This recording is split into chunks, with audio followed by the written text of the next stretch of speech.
ஸ்னேகா, கண்டிப்பா சிட்டு பஞ்சாயத்துல உண்மையை ஒத்துப்பால்ல. இங்க வந்து மாத்தி சொல்லிட மாட்டாள். 100% உண்மையை சொல்லுவாப்பா. நீங்க பயப்படாதீங்க. இன்னைக்கு சிந்து தப்பிக்கவே முடியாது. அவ குற்றத்தை ஒத்துக்கிட்டு தான் ஆகணும். அவளுக்கு வேற வழியே இல்லை. என்னக்கா சிந்து இன்னும் காணமே? ஏன்க்கா அவ மட்டும் பஞ்சாயத்துக்கு வரல?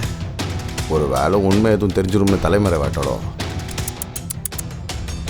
அவ எங்கேயும் ஓடி ஒழிய முடியாது.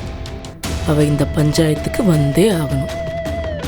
அன்னைக்கு கல்யாணத்துல ஊர் ஜனங்க முன்னாடி சிவாதான் அவளை கடத்திட்டு போய் தாலி கட்டினதாவும், சிவாதான் அவளுக்கு ஐ லவ் யூன்னு மெசேஜ் அனுப்பிச்சதா சாமி மேலேயே அடிச்சு சத்தியம் பண்ணால, அதெல்லாம் பொய்ன்னு ஸ்னேகா இன்னைக்கு நிரூபிக்க போறான்.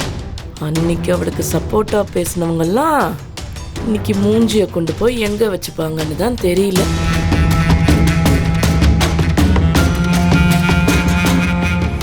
சிந்து உன் போன் எடுத்து ஐ லவ் யூங்கிற மெசேஜ் அவளே அவளுக்கு அனுப்புனதா ஸ்னேகா பஞ்சாயத்துல நிரூபிக்க போறானா?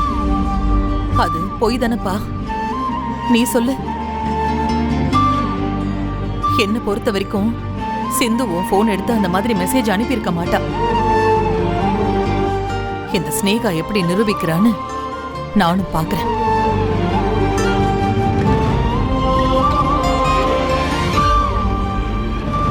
அக்கா, ஒருவேளை ஸ்னேகா நிரூபிச்சிட்டா நீங்க சிவாவுக்கு வாக்கு கொடுத்த மாதிரி சிந்துவை இன்னைக்கே வீட்டை விட்டு அனுப்பிச்சிருவீங்கல்ல?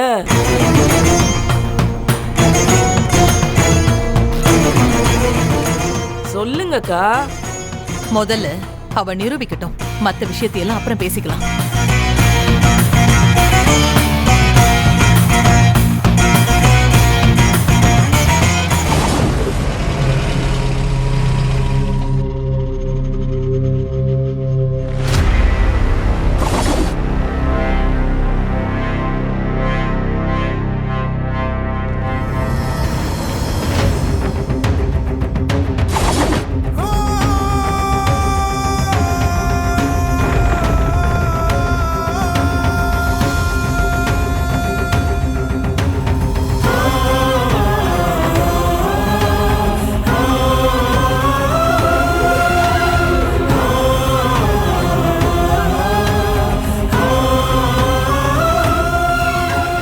ஸ்னேகா உண்மையை நிரூபிச்சதுக்கு அப்புறம் அன்னபூர்ணியத்தை, அப்பா, அம்மா, பைரவி எல்லாரும் என்ன முடிவெடுக்க போறாளோ தெரியலையே.